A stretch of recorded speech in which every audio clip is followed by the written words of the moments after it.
అపోస్తుల కార్యం వినపడుతుందా? వినపడుతుందా? అపోస్తుల కార్యం 13వ అధ్యాయం. అపోస్తుల కార్యము 13వ అధ్యాయం మొదటి 3 వచనాలు మనం కలిసి చదువుతాం. అపోస్తుల కార్యం 13వ అధ్యాయం మొదటి 3 వచనాలు కలిసి చదువుతాం. అంతియోకులోనున్న సౌలు అను ప్రవక్తలు బోధకులను ఉండిరి. వారు ప్రభువును సేవించుచు ఉపవాసము చేయుచుండగా పరిశుద్ధాత్మ నేను బర్నబాను సౌలును పిలిచిన పని కొరకు వారిని ప్రత్యేకపరచుడని వారితో అంతటా వారు ఉపవాసం ఉండి ప్రార్థన చేసి వారి మీద చేతులుంచి వారిని పంపిరి. నెహెమ్యా గ్రంథం మొదటి అధ్యాయం. నెహెమ్యా గ్రంథము మొదటి అధ్యాయం.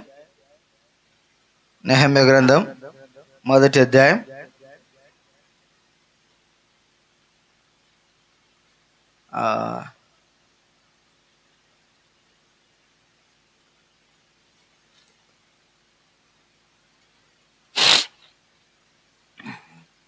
మొదటి అధ్యాయం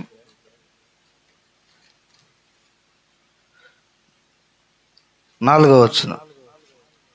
ఈ మాటలు వినినప్పుడు నేను కూర్చుండి ఏడ్చి కొన్ని దినములు దుఃఖముతో ఉపవాసముండి ఆకాశమందలి దేవుని ఎదుట విజ్ఞాపన చేసి తిని. ప్రభు సాయం నిమిత్తమై చిన్న ప్రార్థన చేస్తాం.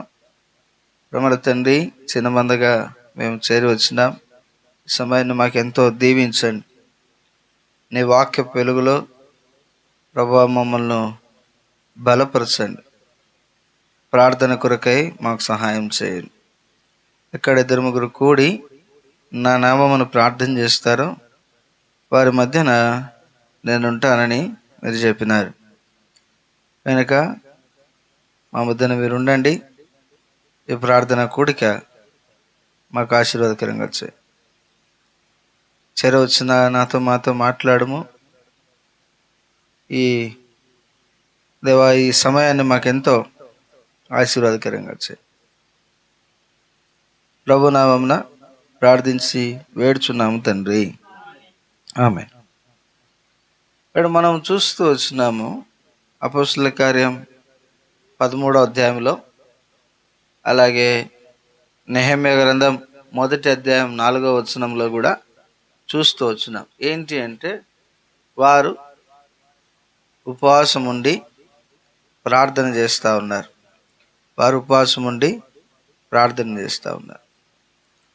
కాబట్టి ఈ ఉపవాస ప్రార్థన అనేది ప్రభు సేవ కొరకు, ప్రభు పరిచర్య కొరకు మనల్ని మనం ప్రత్యేకపరచబడట్లోను, లేదా ప్రభు పని కొరకు సిద్ధపరచబడటకు ఇది ఎంతో మనకు ఉపయోగపడేదిగా ఉంటా ఉంది. కాబట్టి ఉపవాసం ఎప్పుడు ఉండగలం చెప్పండి? ఉపవాసం ఎప్పుడు ఉంటామా? ఉపవాసం పలకరా? అసలు ఉంటే కదా తెలిసేది. నెహెమ్యా దగ్గరికి వస్తే నెహెమ్యా ఏమన్నాడు? నేను ఈ మాటలు వినినప్పుడు కూర్చుండి దుఃఖముతో ఉపవాసముతో ఏం చేసినాడంట? ఏడ్చి ప్రార్థన చేసిన. ఏ మాటలు విన్నాడు? 3వ వచనం చదివితే యెరూషలేము ప్రాకారములు పడదోయబడ్డాయని, దాని గుమ్మములు అగ్ని చేత కాల్చబడ్డాయని, దానిలోని ప్రజలు చెరగొనిపబడ్డారని, మిగిలిన శేషము అంత బలంగా లేదు అని ఈ సంగతులన్నీ విన్నప్పుడు ఆయనకి ఏమొచ్చింది? దుఃఖం వచ్చింది. దుఃఖంతో ఆయనకేం అనిపించలేదు? ఆహారం తీసుకోవాలి అనిపించలేదు. అందుకే ఆయన ఏం చేసినాడు? ఉపవాసం ఉన్నాడు. కాబట్టి మన జీవితాల్లో ఇట్లాంటి సంగతులు మనం చూసినప్పుడు మనకు అనిపించాల, శ్రమ, నింద, ఆ, అవమానము, బాధ, తృణీకారము ఇవన్నీ వచ్చినప్పుడు మనకేం రావాలా? దుఃఖం వస్తే ఆటోమేటిక్గా ఏం చేస్తాము? ప్రార్థనలోనికి వెళ్తాం. అంటే దుఃఖమే లేదు, చింతే లేదు కదా, చింత లేదు, విచారించే అనుభవం లేదు. కాబట్టి ఇట్లాంటి అనుభవంలో మనము ఉండరాదు. కాబట్టి మనకు దుఃఖము లేదు. దేని విషయంలో దుఃఖం లేదు? సంఘము పాడైపోయినా, సంఘము నష్టపోయినా ఏమి లేదు, చింత లేదు. దాని గురించి చింత కానీ బాధ కానీ ఏమాత్రం లేదు.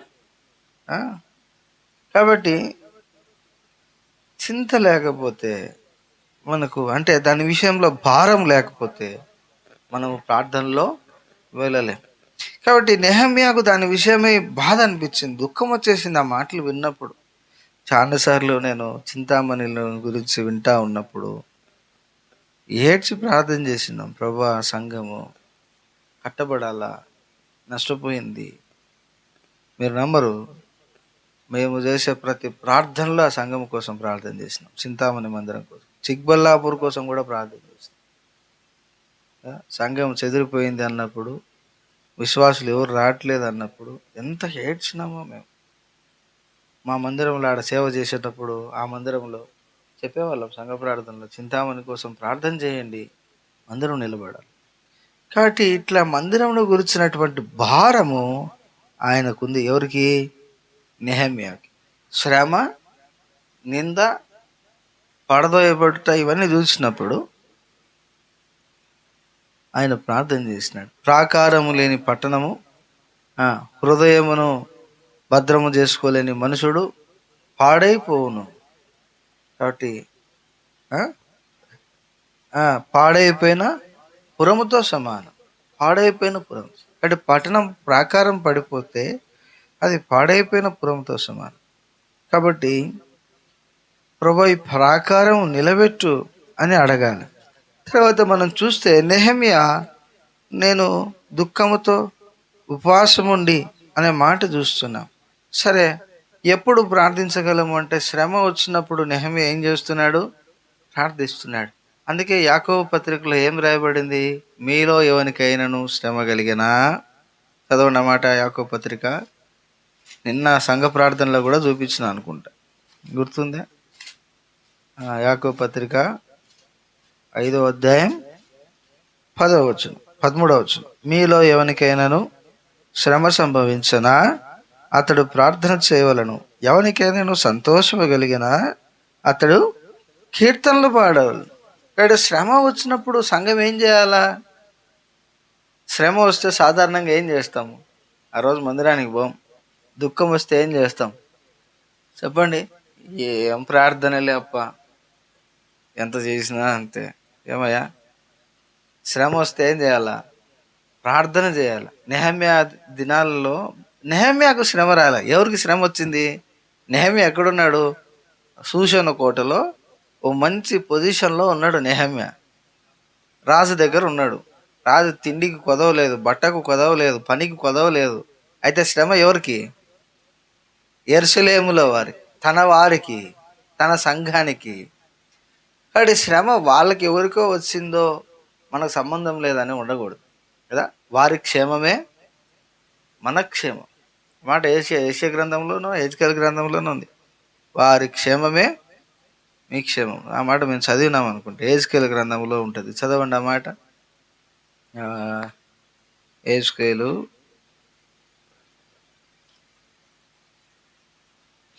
లో ఉంటుంది అన్నమాట. నేను చూపిస్తా, గుర్తుందా నీకు?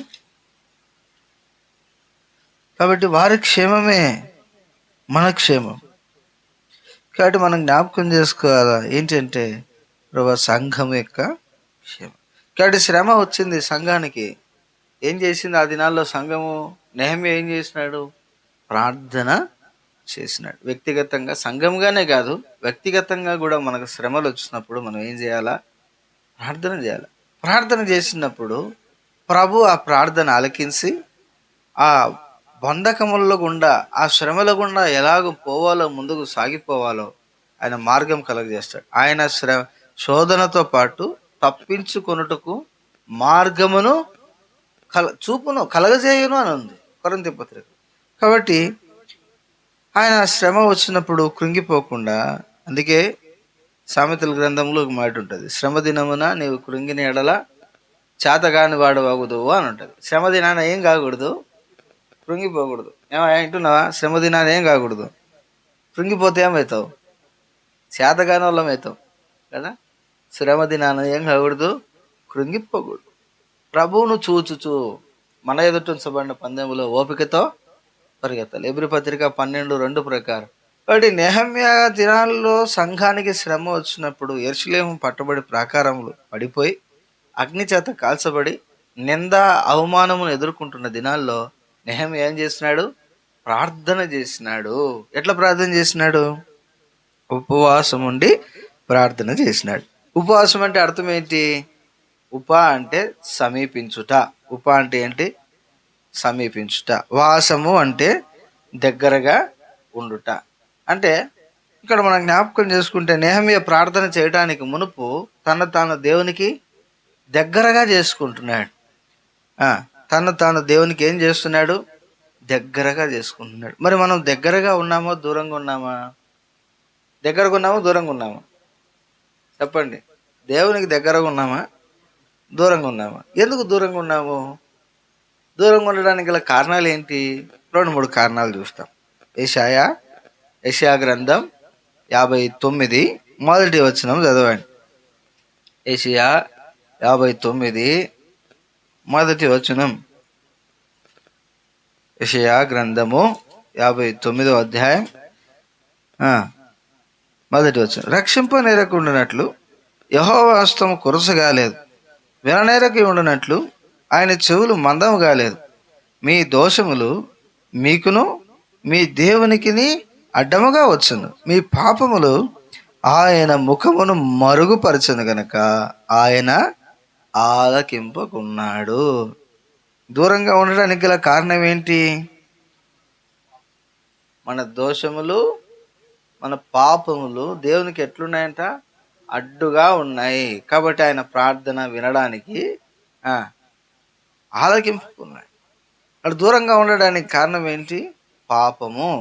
తర్వాత రండి, ఇర్మియా గ్రంథం 5వ అధ్యాయం 25వ వచనం.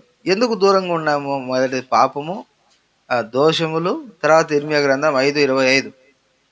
ఎందుకు మనం దూరంగా ఉండడానికి గల కారణాలు ఏంటి? నిమ్మ అపరాధిగలు ఇవ్వగలను నిమ్మగే ఏమంట? మీ దోషములు వాటి క్రమమును తప్పించను, మీకు మేలు కలగకుండుటకు మీ పాపములే కారణం. మానవుని పాపం దేవుని దగ్గర నుండి మేలు పొందకుండా చేస్తావు. కాబట్టి సమీపించి ఉండవలసిన మానవుడు దేవునికి దూరంగా ఉన్నాడు. కారణం ఏంటి? పాపం. మీకు అర్థం కావటానికి నేను ఇంకొక అడుగు ముందుకేసి ఒక మాట జ్ఞాపకం చేస్తా. నెహమ్యా తనకును తన దేవునికి మధ్య ఉన్న దోషమును తీసివేసుకొని దేవునికి దగ్గర చేయబడి ప్రార్థన చేస్తూ ఉన్నాడు. అలాగ ప్రార్థన ఆరంభించినాడు. కాబట్టి మనం ప్రార్థన చేయటానికి మునుపు ప్రభువుకు దగ్గర అవటం ఎంతో అవసరం, ఎంతో ప్రాముఖ్యమైనది. ఉదాహరణకు మనము ఏదేను సందర్భం జ్ఞాపకం చేసుకుంటే, ఆది కాండంలో ఏదేనులో ఉదయం సాయంత్రం చల్లపూట ఎవరు వస్తున్నారు? ప్రతి చల్లపూట దేవుడు వచ్చి మాట్లాడుతూ ఉన్నాడు. ఒకానొక దినమున దేవుడు వచ్చినప్పుడు, ఆదాము నీవు ఎక్కడ ఉన్నావు అని అడిగినప్పుడు ఆదాము ఏమంటాడు? నీ స్వరం విని భయపడి నేను దాక్కున్నాను. ఎందుకు దాక్కున్నావు? ఎందుకు భయపడ్డావు అంటే, నేను చెప్పిన పండు తినొద్దని చెప్పిన పండు నీవు తిన్నావా? అవునయ్యా తిన్నాను. నీవు నాకు ఇచ్చినటువంటి ఈ స్త్రీ ఇస్తే తిన్నాను. ఆ తినడం వల్ల ఏమైతే దేవుడు ముందే చెప్పినాడు, నిశ్చయముగా ఈ పండు దినమున నీవు చచ్చదు. చచ్చిపోయినాడు. నిజంగా ఆదాము చచ్చిపోయినాడా బతికినాడా? ఆత్మీయంగా చచ్చిపోయినాడు. ఆత్మీయంగా చచ్చిపోయి ఏమైపోయినాడు? దేవునికి దూరం అయిపోయినారు. కాబట్టి ప్రభువుకు దగ్గరగా రాలేని వారు ఎవరు అంటే ఆత్మీయంగా చనిపోయిన వారు. ఇప్పుడు ఆత్మీయంగా చచ్చినామా బతికినామా? ఎవరికి వారు చెప్పాలా? ఆత్మీయంగా బతికిండామా చచ్చినామా? నీవు జీవించుతున్నావు అనే పేరు మాత్రం నీకున్నది, కానీ ఎందుకు వచ్చింది ఆ పరిస్థితి? ఎందుకు వచ్చింది ఆ పరిస్థితి చెప్పండి. చేయొద్దన్న పని చేయటాన్ని బట్టి కదా. దేవుడు ఆజ్ఞాపించినవి కాకుండా వేరొకటి చేయటం వలన మానవునికి ఏమొస్తా ఉంది? ఆత్మీయ మరణం వస్తుంది. ఇందువలననే మీలో అనేకులు బలహీనులు, రోగులనై ఉన్నారు, చాలామంది నిద్రించున్నారు. చాలాసార్లు ఈ మాట ఏడ చెప్తాము? బల్ల దగ్గర చెప్తాము. అంటే అక్కడికి మాత్రం ఉపయోగపడుతుంది, ఇంకేడ ఉపయోగపడదా? కాబట్టి బలహీనతలు వస్తాయి. ప్రభువు చెప్పింది చేయకపోతే ఏమొస్తుంది? ఆత్మీయ మరణం వస్తుంది. అది మనల్ని ప్రభువుకు దూరం చేస్తూ ఉంది. కాబట్టి ఉదయకాల సమయంలో ఎక్కడైనా ప్రభువు చెప్పిన సంగతులు కాకుండా మనం ఏమైనా చేసి ఉంటే గుర్తుపెట్టుకోవాలి, ఏంటంటే మనకేముంది? ఆత్మీయ మరణం ఉంది. ప్రభువుని మనల్ని వేరుపరిచేదిగా ఉంది. కాబట్టి అది సరి చేసుకోవాల్సిన వారంగా ఉంటున్నాం. అందుకే ఆత్మీయంగా చచ్చిపోయిన వారు దేవునికి దగ్గర రారు. చాలా మంది మందిరానికి మానుకున్నారు. బేతనియాలో కొంతమంది వేరే మందిరానికి వెళ్ళారు, అది వేరే విషయము. కొంతమంది విగ్రహారాధనకి వెళ్ళిపోయారు, కొంతమంది లోకంలో కలిసిపోయినారు. కారణం ఏంటి? వారందరూ ఏమైపోయినారు? ఆత్మీయంగా చచ్చిపోయినారని నేను అనాలి, కానీ చల్లగినిపోయినారు. ఆత్మీయంగా ఏమైపోయినారు? చల్లారిపోయినారు కదా. కొంతమంది ఫోన్ చేస్తే వస్తామన్నా, మీరే వచ్చినారంటే నాకు చాలా సంతోషం అన్నా అంటారు. మందిరానికి మాత్రం రారు. ఏమంటే నేను గాజులు వేసుకుంటున్నానన్నా, పూలు పెట్టుకుంటున్నానన్నా. నువ్వు ఏమన్నా పెట్టుకొని పో, మందిరానికి రా. అంటే ఏమైపోయింది? ఆత్మీయత చల్లారిపోయింది. కారణం ఏంటి? దేవుడు చెప్పింది కాకుండా వేరొకటి చేస్తూ ఉన్నారు. కాబట్టి మనం ప్రార్థన చేయడానికి మునుపు ప్రభువుకి మనకు సంబంధం ఎలా ఉంది? మనం దేవునికి దగ్గరగా ఉన్నామా, దూరంగా ఉన్నామా? దూరంగా ఉంటే ఎందుకు దూరంగా ఉన్నాం? ఒకటి పాపాన్ని బట్టి దూరంగా ఉన్నాం, రెండు దేవుడు ఆజ్ఞాపించింది కాక వేరొకటి చేయటాన్ని బట్టి ఆత్మీయ మరణం వచ్చింది, దూరంగా ఉన్నాం. ఎఫెసీ పత్రిక 2వ అధ్యాయం 1వ వచనం, మీరు మీ పాపముల చేతను అపరాధముల చేతను చచ్చిన వారైనగా అనే మాట మనం చూస్తాం కదా. కాబట్టి ఆత్మీయంగా చచ్చిన స్థితిలో ఉంటే మనం చేసేటువంటి ఈ ఉపవాస ప్రార్థన ఏదైతే ఉందో అది ప్రయోజనము లేనిది, అర్థము లేనిది. చాలామంది నామకార్థంగా ఉపవాసం ఉంటారు, వారం వారం. ఎట్లా చెప్పండి? కొంతమంది అన్యులు ఉంటారు, ఎట్లా ఉంటారు? ప్రతి శుక్రవారం ఉపవాసం ఉంటారు. వారు పాపములో ఉండి దేవునికి దూరంగా ఉండి ఉపవాసం చేయటం ఏమైనా ఉపయోగమా? ఒకటి మనం దగ్గరగా ఉండాలా, దేవునితో ఉండాలా, నీతిమంతులుగా ఉండాలి, పాపం లేని వారుగా. పాపం ఉంటే ఏమైంది? అది కూడా ఒక రకమైన మరణమే. పాపం వలన వచ్చు జీతం మరణం. చచ్చిపోయిన వాడు ఉపవాసం ఉన్నా ఒకటే, లేకుండా ఒకటే. ఉపవాసం అంటే అర్థం ఏంటి? ప్రభువుకు సమీపంగా ఉండటం. అర్థమవుతుందా? కాబట్టి మనము ప్రభువుకు, దేవునికి దగ్గర అవ్వటం అవసరం. కాబట్టి ఉపవాసం అంటే అర్థం ఏంటంటే దేవునికి దగ్గరగా చేయబడుట. కాబట్టి ఉదయకాల సమయంలో మనం వాస్తవంగా మనం ఆత్మీయంగా జీవించినట్లయితే కనుక మనం ఆత్మీయంగా జీవించినట్లుగా ఆయన ప్రాణం పెట్టినాడు. అదే యోహాను సువార్త 3వ అధ్యాయం 16వ వచనంలోను 5వ అధ్యాయం 24వ వచనంలో కూడా కనపడుతుంది. యోహాను సువార్త 3:16, 5:24. యోహాను సువార్త 5:24, 3:16 కూడా చదువుదాం. దేవుడు లోకమును ఎంతో ప్రేమించును కాగా ఆయన తన అద్వితీయ కుమారుడిగా పుట్టినవాని యందు విశ్వాసముంచు ప్రతివాడు నశింపక నిత్యజీవం పొందినట్లు ఆయనను అనుగ్రహించెను. 5వ అధ్యాయం 5వ అధ్యాయం యోహాను సువార్త 5వ అధ్యాయం 24వ వచనం.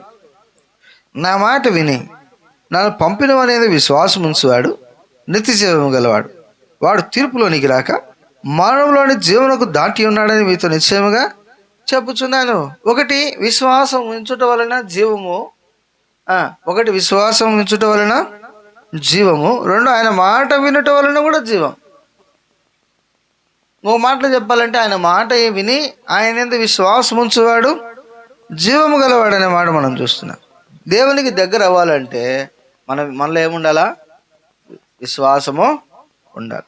మనం విశ్వాసాన్ని సంపాదించుకునే వారముగా, మన విశ్వాసాన్ని వృద్ధిపరుచుకునే వారంగా మనం ఉండాలి. రోమపత్రిక ఎట్లా విశ్వాసం వృద్ధి అవుతుంది, ఎట్లా విశ్వాసం బలపడుతుంది, ఎట్లా విశ్వాసం గొప్పదిగా చేయబడుతుంది? రోమపత్రిక 10వ అధ్యాయం 17వ వచనం. రోమపత్రిక 10వ అధ్యాయం. ಆದ ಕಾರಣ ನಂಬಿಕೆಗೆ ಆಧಾರ ఆ వార్తకే. కాబట్టి తెలుగులో బాగుంటుంది. కాగా వినుట వలన విశ్వాసము కలుగును. వినుట క్రీస్తును గురించిన మాట వలన కలుగును. ఎవరిని గురించి వినాలా? ఎవరిని గురించి ఏ మాటలు మనం వినాలా? చాలాసార్లు మనం మాట్లాడుతూ ఉంటాము. ఎట్లా మాట్లాడుతూ ఉంటాము అంటే మన ఆత్మీయత సన్నగిల్లిపోయేదిగా ఉంటుంది చాలాసార్లు కదా. అన్ని పొద్దుపోని మాటలే, ముసలమ్మ ముచ్చట్లే చాలాసార్లు. ఆయన్ని ఇట్లా, ఆ యొక్క ఇట్లా. ఈ మాటల వలన మన విశ్వాసం ఏం కాదు, వృద్ధి కాదు. ఇప్పుడు ఆంధ్రాలో గొడవలు జరుగుతాయి సంఘాల్లో. ఆ సంఘం ఇట్లంట కదా, ఆ గొడవలు ఇట్లంట కదా అనడం వల్ల మన విశ్వాసం ఏం కాదు, వృద్ధి కాదు. మనం ఏం మాట్లాడుకోవాలా? ఏం వినాలా? దేవుని గురించిన మాటలు వినాలి. యేసును గురించిన మాటలు వినుట వలన విశ్వాసం కలుగుతుంది. విశ్వాసాన్ని బట్టి మనకు జీవం వస్తుంది. ఆ జీవాన్ని బట్టి ప్రభువుకు దగ్గరగా చేయబడతాం. అదే మనం చూస్తాము లూకా సువార్త 10:41 కదా. మరియ ఏం చేస్తా ఉందంటే, మార్తా మార్తా నీవు అనేకమైన వాటి మీద ఏం కలిగి ఉన్నావు, విచారం కలిగి ఉన్నావు, చింత కలిగి ఉన్నావు, కానీ అవసరమైంది ఒకటే. మరియ ఉత్తమమైన దాన్ని ఎంచుకునింది. ఉత్తమమైన దాన్ని ఏం చేసిందంటే ఆమె ఏర్పాటు చేసుకుంది, ఎంచుకునింది. ఏంటి ఉత్తమమైనది? ప్రభు పాదముల దగ్గర ఉండి వాక్యం వినడమే ఉత్తమమైంది. ఇది మనం జ్ఞాపకం పెట్టుకోవాలి. ఈ వాక్యం ఏం చేస్తుంది? జీవం ఇస్తుంది. నీ వాక్యము నన్ను బ్రతికించింది.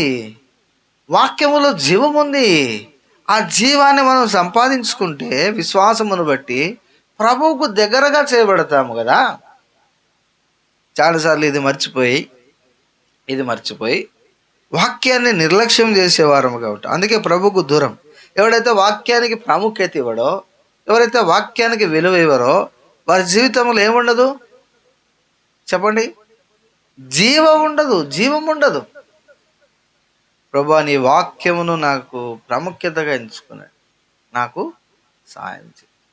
తద్వారా నా విశ్వాసం వృద్ధి అవ్వాలా, తద్వారా నేను నీకు సమీపస్తునిగా చేయబడాలి అని ప్రభువును అడగవలసిన వారముగా ఉంటున్నాం. కాబట్టి అట్లా విశ్వాసమును బట్టి జీవము కలిగితే ఆ జీవం ప్రభువుకు దగ్గరగా చేస్తుంది. అప్పుడు మనం చేసే ప్రార్థనలు దేవుడు వింటాడు. మొదటి 3 వచనాలు మళ్ళా చదువుతాం. అపోస్తుల కార్యం 13వ అధ్యాయం మొదటి 3 వచనాలు. 13వ అధ్యాయం మొదటి 3 వచనాలు. అంతియోకలోనున్న సంఘములో బర్నబా, నిగేరనబడిన సుమయోను, కురేనీయుడైన లూకియా, చతురాధిపతి అయిన హేరోదుతో కూడా పెంచబడిన మన యేసు, సౌలు అను ప్రవక్తలను బోధకులను ఉండిరి. వారు ప్రభువును సేవించుచు ఉపవాసం చేయుచుండగా పరిశుద్ధాత్మ నేను బర్నబాను సౌలును పిలిచిన పని కొరకు వారిని నాకు ప్రత్యేకపరచుడని వారితో చెప్పారు. అంతటా వారు ఉపవాసం ఉండి ప్రార్థన చేసి వారి మీద చేతులుంచి వారిని పంపిరి. ప్రభు ఈ మాటలను మనకు దీవించునుగాక. కాబట్టి ఈ సందర్భంలో మనం చూస్తున్నాం, ఎందుకు ఉపవాస ప్రార్థన చేయాలా? ఒకటి, ఉపవాసం అంటే ప్రభువుకు సమీపంగా ఉండట. దేని కొరకు ప్రార్థన చేయాలి? ప్రార్థన చేస్తే ఏం జరగాల? కాబట్టి ఉపవాస ప్రార్థన వలన జరిగేటువంటి కొన్ని విషయాలు ఇక్కడ చూసి మనం ప్రార్థనలో ప్రవేశిస్తాం. కాబట్టి ఇక్కడ మనం చూస్తున్నాము, వాస్తవంగా పరిచర్య ఆరంభమైంది ఎక్కడ? పరిచర్య ఆరంభమైంది ఎక్కడి నుంచి ఆరంభమైంది? యెరూషలేములో ఆరంభమైంది. యెరూషలేములో ఆరంభమైన పరిచర్య ఇప్పుడు ఎక్కడ కొనసాగించబడతా ఉంది? అంతియోకియలో కొనసాగించబడతా ఉంది. అంతియోకియ సంఘము ఆ దినాల్లో ఒక మిషనరీ సంఘముగా పనిచేసింది. అక్కడి నుంచి పరిచర్యకు పంపబడేటువంటి గొప్ప ఆధిక్యతలోనికి ఆ సంఘం వచ్చింది. మొట్టమొదట విశ్వాసులు అని పిలువబడింది కూడా వాళ్ళే అనుకుంటా, అంతియోకియ వారే. కాబట్టి ఫస్ట్ మిషనరీ హబ్గా మారింది ఆ సంఘం. కాబట్టి యెరూషలేములో జరిగేటువంటి పరిచర్య, యెరూషలేము నుండి పంపబడేవారు. అయితే ఎక్కడి నుండి ఎక్కడ కొనసాగించబడతా ఉంది? అది అంతియోకియలో ఎంత గొప్ప ధన్యత చూడండి. వారు ప్రార్థనలో ఉండటం ద్వారా ఒకప్పుడు వారి దగ్గరికి యెరూషలేము నుండి వచ్చినప్పుడు, ఇప్పుడు వారు అంతియోకియ నుండి ఏం చేస్తున్నారు? పంపుతున్నారు వేరే దగ్గరికి. ఇక్కడ ప్రార్థనలో అంత గొప్ప శక్తి ఉంది. సంఘం ఆ రీతిగా సిద్ధపరచబడింది. ఇక్కడ సరే, వాస్తవంగా పౌలు, బర్నబాలు వాళ్ళు ఏం చేస్తున్నారు అక్కడ అంటే, చక్కని వాక్యమును వారికి బోధిస్తూ ఉన్నారు. బోధిస్తూ ఉన్నప్పుడు వారు ఈ ప్రార్థనా సమయంలో దేవుని యొక్క ప్రణాళిక ఏంటో తెలుసుకున్నారు. దేవుని యొక్క ప్రణాళిక, దేవుని యొక్క చిత్తం ఏంటో తెలుసుకున్నారు కదా. మనం చూస్తే ఒక విధంగా వారిని పంపితే ఆ సంఘానికి ఏం కలుగుతుంది? నష్టము కలుగుతుంది. అయినా అంటే వాక్యం చెప్పే వాళ్ళకి కదువు అవుతుంది కదా, అయినా కూడా ఏం చేస్తున్నారు? పంపుతున్నారు. గొప్ప ధన్యత. ఇక్కడ మనం ప్రార్థన చేస్తున్నప్పుడు సంఘములో వారు ప్రార్థన చేస్తున్నప్పుడు దేవుని స్వరం విన్నారు. పరిశుద్ధాత్మ దేవుడు వారితో మాట్లాడడం వారు గమనించి వారిని ప్రత్యేకపరిచినాడు.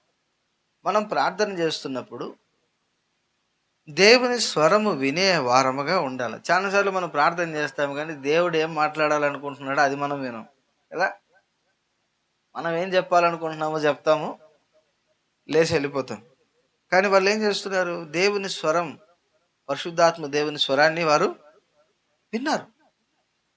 మన జీవితంలో కూడా ఇట్టి అనుభవం అవసరం. కాబట్టి దేవుని స్వరం వినడమే కాదు, దేవుని సంకల్పం ఏంటో తెలుసుకున్నారు. కాబట్టి మనం కూడా ప్రార్థనలో దేవుని సంకల్పం ఏంటో తెలియబడాలి అంటే దేవుని స్వరం విని అనుభవంలో ఉండాలి. ప్రార్థన అనేది ఎప్పుడు ఎట్లుండాలంటే ఉత్తర ప్రత్యుత్తరాలుగా ఉండాలి. అంటే మనం ప్రభుతో మాట్లాడిన తర్వాత ప్రభు ఏం మాట్లాడతాడో వినేవారంగా ఉండాలి. ఈడ ప్రార్థన జరుగుతుంటుంది, లేచిపోతుంటారు కొంతమంది సెల్ ఫోన్లు పట్టుకొని. ఆరాధన జరుగుతుంటుంది, లేచిపోతుంటారు. అది దరిద్రమైన అలవాటు. ఈడ కాదు, బెంగళూరులో అంతే, హైదరాబాద్లో అంతే, ఏడైనా అంతే. అది పాడు అలవాటు అసలు. అది ఒకసారి ప్రార్థనలో కూర్చున్నామంటే అది దేవుని సన్నిధి అని మనం గమనించాలి. అక్కడ దేవుడు ఉన్నాడు. అంటే నువ్వు లేచి వెళ్ళిపోతున్నావు అంటే నేను చెప్పేది చెప్పుకున్నా, నువ్వు ఏం చెప్పుకుంటావు చెప్పుకో, నాకేం సంబంధం లేదు అని అర్థమా? ఇట్లా కాదు కదా. కాబట్టి దేవుని సన్నిధిలో మనం ప్రార్థనలో కనిపెట్టేవారముగా ఉండాలి.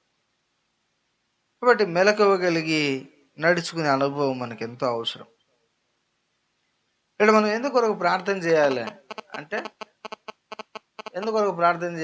అంటే, కనుక ప్రభువా నీ స్వరం వినిపించు అని అడగవలసిన వారంగా ఉంటున్నాం.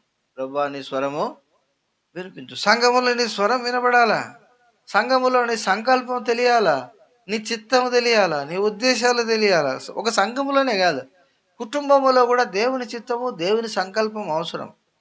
దేవుని చిత్తము ద్వారా కట్టబడ్డ కుటుంబాలు ఆశీర్వాదమును, శాశ్వత జీవమునుగా సంపాదించుకున్నాయి. ఏ కుటుంబంలో అయితే ప్రార్థనా జీవితము లేక దేవుని దగ్గర కనిపెట్టలేకపోయినారో అది ఎంతో నష్టపోయింది. చూడండి, సంసోను పుట్టడానికి మునుపు మనోహ భార్య ప్రార్థన చేస్తారు. ఏమని ప్రార్థన చేస్తారు? పుట్టబోయే బిడ్డను మేము ఎట్లా పెంచాలి, మరలా మాకు బోధించు, మాకు నేర్పించు. ప్రభా, కుటుంబాన్ని ఎలా కట్టుకోవాలో నాకు నేర్పించు. తప్పేముంది? పిల్లల్ని ఎలా పెంచాలో నాకు నేర్పించు. అడుగుతామా మనము? దేవరాజన్న కూడా అడగాల, ప్రభా నేను ఎవరికి ఇచ్చి పెళ్లి చేయాలి పిల్లల్ని? నేను పూర్వమామిళ్ళకి ఇచ్చా అనకూడదు. మళ్ళా ఇచ్చింది చాలు పూర్వమామిళ్ళకు. ఇప్పుడు వీళ్ళిద్దరిని ఎక్కడ ఇవ్వాలన్నది ఆలోచన చేయాలి. దాని కొరకు ఏం చేయాలా? ప్రార్థన చేయాలి. ప్రభు చిత్తం ఎరిగి పని చేస్తే అది ఆశీర్వాదం కదా. చూద్దాం రండి, మన కుటుంబాల్లో, మన జీవితాల్లో దేవుని చిత్తం బయలుపరచబడాలని ప్రార్థన చేస్తాం. చూడండి, 2 దినవృత్తాంతాల గ్రంథం 32:24 వచనం. 2 దినవృత్తాంతాల గ్రంథం 32:24. 2 దినవృత్తాంతాల గ్రంథం 32:24 తెలుగులో చదవండి ఎవరైనా ఒకరు. చదువు. ಆ ಕಾಲದಲ್ಲಿ ಹಿಜ್ಕೀಯನು ಇದ್ದಿದ್ದನು. ಆಗ ಅವರನ್ನು ದೇವರನ್ನು ಪ್ರಾರ್ಥಿಸಲು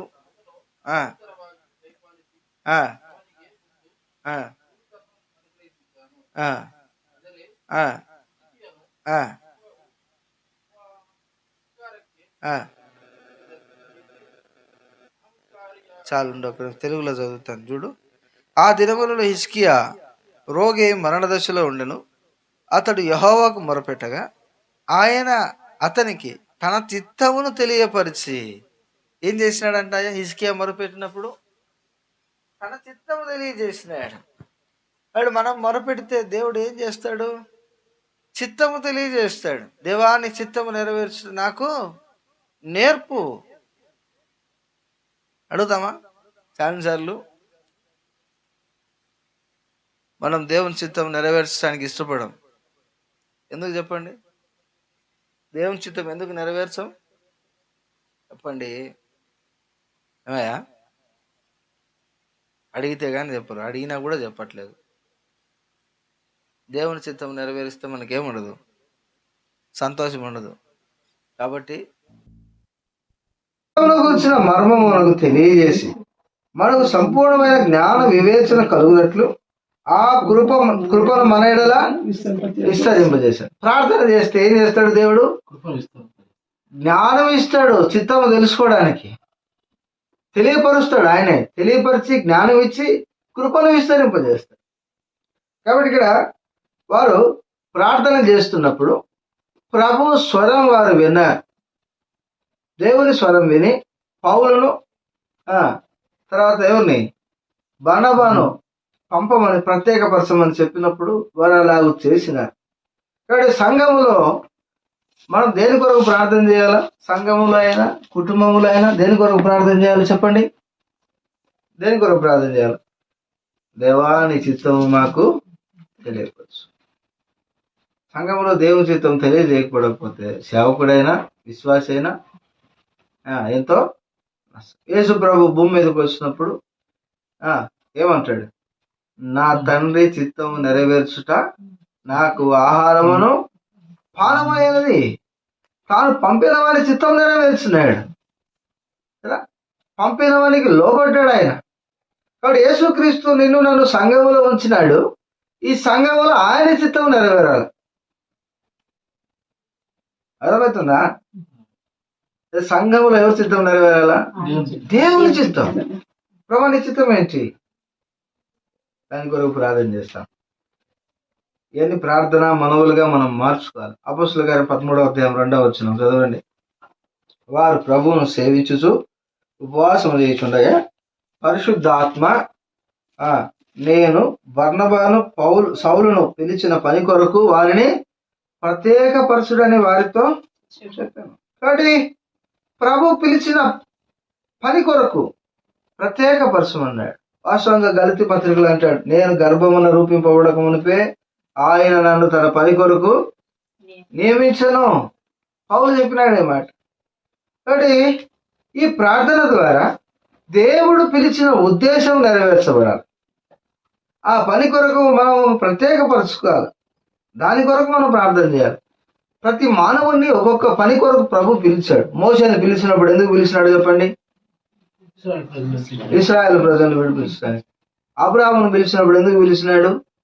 ఆశీర్వాదములకు తన ద్వారా వారసులగునట్లు, అన్ని జనులు అబ్రాహాము కలిగిన ఆశీర్వాదంలో వారసులగునట్లు, విశ్వాసములో వారసులగునట్లు. దావీదును పిలిచినప్పుడు దేనికి పిలిచినాడు? నా ఇష్టానుసారమైన మనుషుడు నాకు ఇష్టమైన కార్యము చేస్తాడు. ఇప్పుడు యేసు ప్రభువుని పంపినప్పుడు ఎందుకు పంపినాడు? ఆయన చిత్తం నెరవేరుస్తాడు. అంటే పాపుల రక్షణ కొరకు పంపినాడు. ఈరోజు నిన్న నన్ను ప్రభు పిలిచినాడు, లోకములోంచి పిలిచాడు. సువార్త ద్వారా నేను మిమ్మను పిలిచాను అని అంటాడు. పౌలు అంటాడు, సువార్త ద్వారా నేను మిమ్మను కన్నాను అంటాడు. మెట్టుకు వాక్యము ద్వారా మనల్ని పిలిచిన దేవుడు ఎందుకు పిలిచాడు చెప్పండి? ఎందుకు పిలిచాడు? ప్రతి ఒక్క మనిషికి ఒక పని ఉంది. ప్రతి ఒక్క మనిషికి ఏముంది? ఒక పని ఉంది. నేనేం చేస్తానన్నా, నా చేత ఏమవుతుందన్నా కదా, నేనేం చేస్తాను, నా చేసే నేను నాకేం చేత కాదు, అదే ఇట్లా చెప్తా ఉంటాం కదా, వినపడలేదా? కాబట్టి నేనేం చేస్తాను, నా చేత ఏమవుతుంది అనుకుంటా. అంటే ప్రభుని ఎప్పుడైనా అడిగినావా? ప్రభు నన్ను ఎందుకు పిలుచుకున్నావు, నన్ను ఎందుకు రక్షించినావు, నేనేం చేయాలి సంఘంలో, నా ద్వారా నీ పని ఏం నెరవేర్చబడాల అడగాల ప్రభుని. ఇప్పుడు ఎవరు చెప్పట్లేదు, అప్పుడు చెప్పేటోళ్ళు. నీ విషయంలో దేవుని చిత్తమేంటో, మీ పిలుపును ఏర్పాటును దృఢపరచుకునుడి. మీ పిలుపు ఎట్టి పిలుపుతో పిలువబడితురో నిదానించి చూడుడి. ఏ పిలుపుతో ప్రభు పిలిచాడు? జక్కయ్యను కూడా పిలిచినాడు. జక్కయ్య త్వరగా దిగిరా, నేను నీ ఇంట ఉండాల్సింది. పోయినాక ఏమైంది? ఆ ఇంటికి రక్షణ వచ్చింది. ప్రభు ఎందుకు పిలిచినాడు? ఇదే ప్రశ్న ఈరోజు మధ్యాహ్నం మనకి వేస్తా ఉన్నాడు దేవుడు. సంఘముగా పరిశుద్ధాత్మ దేవుడు ఎందుకు పిలిచినాడు? విశ్వాసులను ఎందుకు పిలుస్తాడు? నా సేవకులను అయితే దేవుడు పిలుస్తాడు సేవకులకు అని అంటారా? విశ్వాసులు కూడా సేవ చేసి సంఘాలు కట్టినారు. ఈరోజు కట్టబడిన పెద్ద పెద్ద సంఘాలని సేవకులు కట్టినారని కాదు, ఆరంభ విశ్వాసులు కట్టినవి. అర్థమవుతుందా? ఆరంభ విశ్వాసులు. అదే ఆ సమరయ స్త్రీ దగ్గరికి పోయి, నిన్ను దాహమును కడుగుతున్న వాడేవాడో తెలుసుకుంటే నువ్వు ఈ పని చేయాలి, ఈ మాట మాట్లాడవంటే, అయ్యా నువ్వు మెస్సయ్యావా అని ఊరందరికి పోయి ఏం చెప్తుంది ఆమె? సువార్త చెప్పి పిలుచుకొని వస్తుంది. రండి రండి రండి, నేను చేసినవని నాతో చెప్పిన వాడు క్రీస్తుగాడా. ఆమె ఆ పిలుపుతో పిలిచినాడు అనేకులు రక్షణ కొరకు. బెసలేల్ని పిలిచినాడు. దేని కొరకు పిలిచినాడు? బెసలేలకు పిలిచి అప్పగించినాడు. ఎజ్రా, నెహమియా, ఎవరు, హగ్గయి, బెసలేలు. మందిరం రెండవసారి నిర్మాణం జరిగినప్పుడు ఈ బెసలేలు ఉన్నాడు. బెసలేలు ఎవడు? నిపుణత పని గలవాడు. దేవుని మందిర పనిలో నిపుణత గలవాడు. మందిరంలో మన పని ఏంటి? దేవుడు మనల్ని పిలిచినాడో ఆ పనిలో మనం ఎట్లుండాలా? ఆ పని కొరకు మనం సిద్ధపరచుకోవాలి. పౌలును ఏమని పిలిచినాడు? అపోస్తుల కార్యం 9వ అధ్యాయంలో, నేను అనేకుల ఎదుట నేను ఏర్పరచుకున్న నా సాధనము, నా పనిముట్టు అనేకుల రక్షణ కొరకు, అన్ని జనుల రక్షణ కొరకు. కాబట్టి ప్రభు ఎట్టి పిలుపుతో పిలిచినాడు. సువార్త చెప్పడానికి పిలిచినాడా? వాక్యం చెప్పడానికి పిలిచినాడా? పాటలు పాడడానికి పిలిచినాడా? మందిరంలో పరిచర్య చేయడానికి పిలిచినాడా? వంట చేయడానికి పిలిచినాడా? ఏ పిలుపుతో ప్రభు మనల్ని పిలిచినాడు? ఆ పిలుపుకు తగినట్లుగా, మీరు పిలుపునకు తగినట్లుగా, ప్రభువు పిలుపునకు తగినట్లుగా నడుచుకోండి. కాబట్టి ఉదయకాల సమయంలో మన ప్రభు దగ్గర ప్రార్థన చేయాల్సింది ఒకటి, దేవుని చిత్తము, దేవుని సంకల్పం, దేవుని ఉద్దేశం సంఘములో, మన జీవితాల్లో, మన కుటుంబాల్లో నెరవేర్చబడాలా. రెండవది ఆయన పిలుపు. ఆ పిలుపు ఏర్పాటు ఏంటో మనకు తెలియపరచబడాలి. ఇంతవరకు తెలియకపోతే ఈ ప్రార్థనలు అడుగు, ప్రభా ఎందుకు పిలిచినావు, నన్ను ఆ పని కొరకు ప్రత్యేకపరచు. ఒక ఆయన ఉన్నాడు, దైవ సేవకుడు నెహమ్యా గారని. ప్రభు మహిమలో ఉన్నాడు ఆయన, కర్నూలు నెహమ్యా గారు. ఆయన హెబ్రోనుకు పోయినాడంట. హెబ్రోనుకు పోతే ఆ రోజుల్లో హెబ్రోన్లో మందిరం వ్యాన్ కొత్తది కొన్నారంట. కొత్తది వ్యాన్ కొని తాళాలు ఇచ్చినారంట. ఎందుకు తాళాలు ఇచ్చినారు చెప్పండి? వ్యాన్ డ్రైవింగ్ చేయి ఇంక మీదట నువ్వు అని. అంటే ఈయన అన్నాడంట, దేవుడు నన్ను దాని కొరకు పిలవలేదు అన్నాడంట. అక్కడ ఎవరు ఉన్నారంట? బక్సింగ్ అంకులు, జీటీ అంకులు, తర్వాత అమృతరాజ్ అంకులు, పెద్ద పెద్ద వాళ్ళు ఉన్నారంట. అగస్టిన్ అంకులు, వీళ్ళందరూ ఉన్నారంట. వాళ్ళందరి ముందర బక్సింగ్ గారితో ఏం చెప్తున్నారు?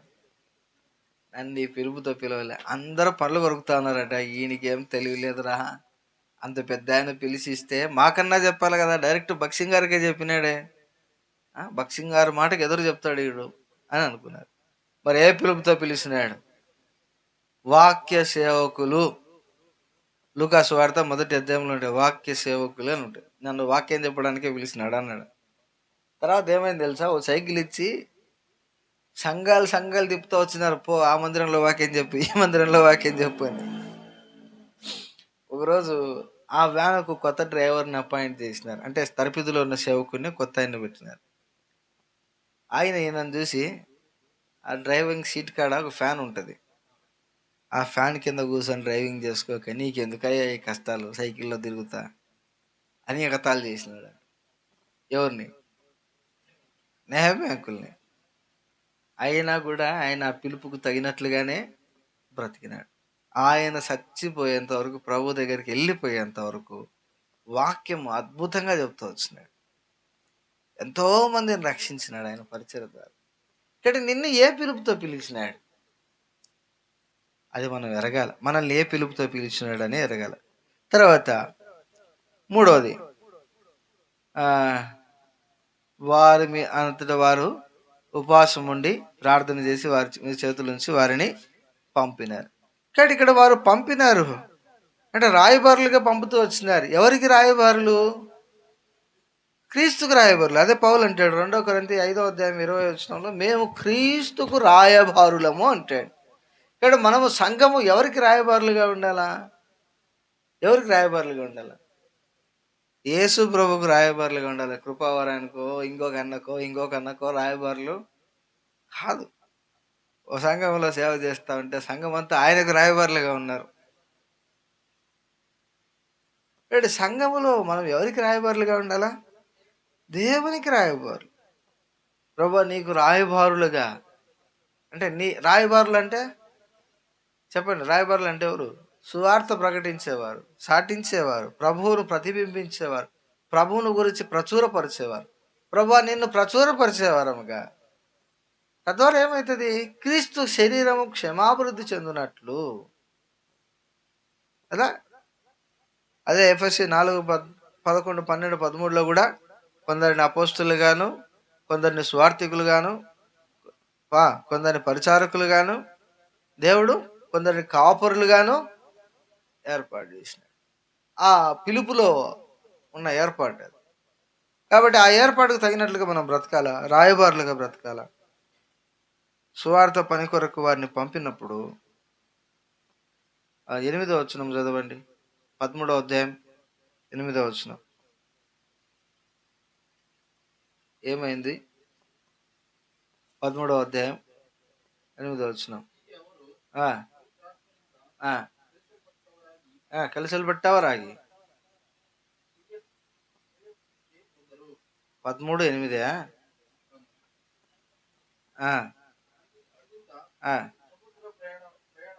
ಅದಿಲ್ಲಪ್ಪ ನೀನೇನೋ ಓದ್ತಾ ಇದೆಯಾ?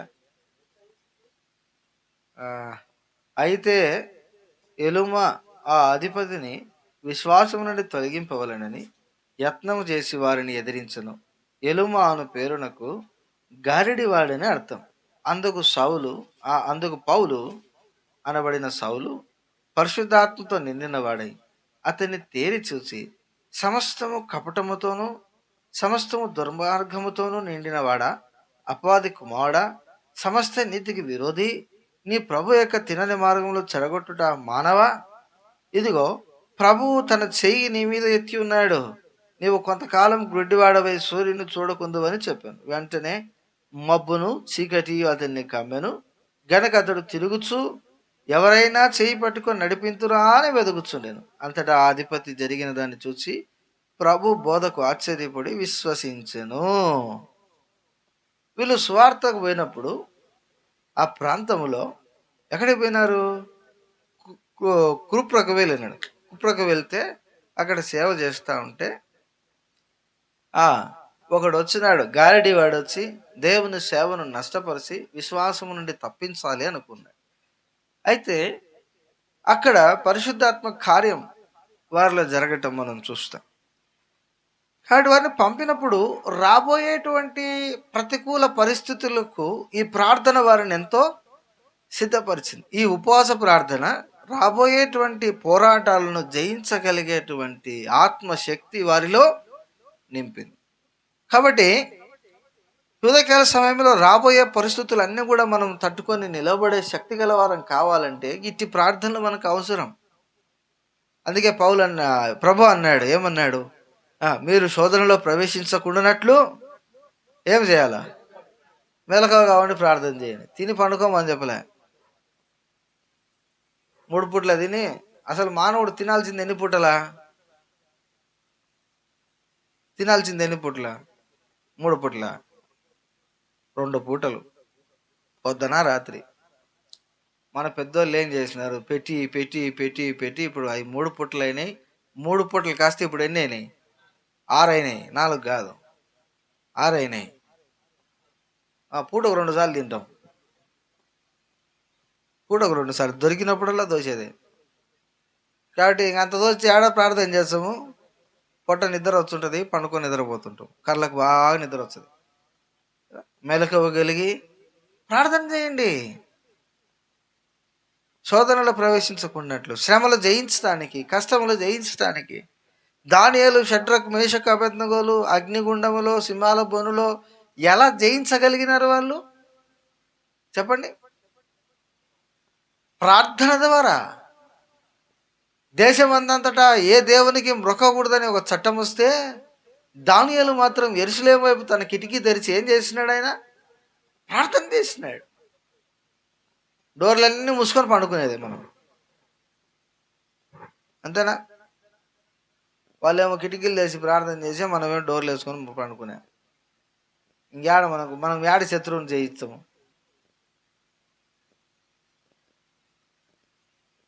సెల్ ఫోన్ చూసేకైనా ఓపిక ఉంటుంది, కానీ మోకాళ్ళ మీద ప్రార్థన చేసే ఓపిక లేదు. కాబట్టి రాబో పరిస్థితులు ఎదుర్కోవాలంటే ఏముండాలా? ప్రార్థన జీవితం. చివరిగా నేనేం చెప్తానంటే, వారు ఉపవాసం ఉండి ప్రార్థన చేయటం ద్వారా పరిశుద్ధాత్మ యొక్క ఆధీనములో వారు ఉండగలుగుతున్నారు. పరిశుద్ధాత్మ యొక్క నడిపింపులో. కాబట్టి సంఘములో పరిశుద్ధాత్మ కార్యం జరగాల కదా. పరిశుద్ధాత్మ యొక్క నడిపింపు. పరిశుద్ధాత్మ ఉంటే ఏం చేస్తాడు? యోహాను సువార్త 14లోను 16లో చెప్పినట్లు అతడు మిమ్మను సర్వసత్యములోనికి నడిపించును. పాపమును గురించి, నీతిని గురించి ఏం చేస్తాడంట? ఒప్పింపజేస్తాడు. అంటే సంఘములో దేవుని ఆత్మ పని చేయటం అవసరం. ఒక సంఘములోనే కాదు, కుటుంబ జీవితాల్లో కూడా పరిశుద్ధాత్మ కార్యం జరగాలి. అంటే ఏం కావాలా? ప్రార్థన. ప్రార్థనలు ఏమంటే ఏం ప్రార్థన చేసుకోవాలి? ఆడన్నా నేను పొద్దున్నే పోతాను, ఆయన అట్ట పోతాడు, పిల్లలు ఇట్లా అయిపోతారు, నువ్వు ప్రార్థన చేసేయలేదు, అయ్యేలేదు. ఉన్నప్పుడే లేపి ఏం చేయాలా? దేవరాజన్న కూడా వచ్చి కూర్చుంటాడు మీరు పిలిస్తే. ఏం చేయాలి? సింధు, బైబిల్ చదువుతున్నావు, అసలు నువ్వు గాలికి వదిలేసినావు, నాకు అర్థమైంది.